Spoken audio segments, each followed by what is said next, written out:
Bon, pour celle-là, je tiens à m'excuser auprès de toute la communauté parentale parce que vous allez avoir du boulot.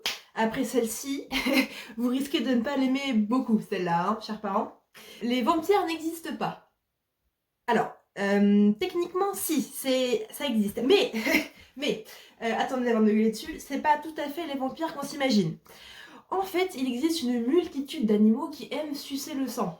Et techniquement, c'est ça, un vampire. Hein. C'est un être qui aime, qui se nourrit de sang. Et il en existe des tonnes sur Terre. Vous avez le moustique, le thym, le poux, la sangsue, la puce. Ce sont des animaux, des vampires que vous côtoyez quotidiennement. Mais il existe en réalité un animal qui se rapproche énormément des vampires. C'est la chauve-souris. Eh bien, dans l'Amérique du Sud vivent 3 espèces de chauves-souris vampires.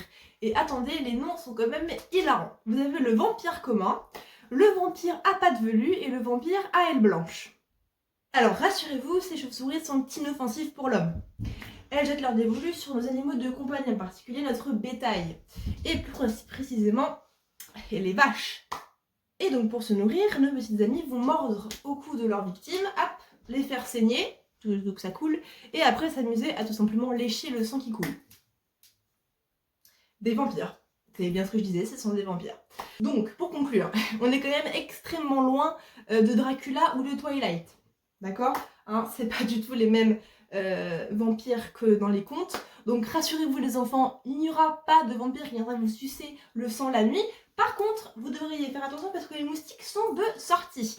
J'ai moi-même une putain de constellation sur le bras. Enfin, ça se voit pas, mais j'ai une constellation sur le bras. Donc faites attention parce que eux, pour le coup, ils sont affamés, les moustiques. Hein. Ils vont se faire plaisir. Open bar.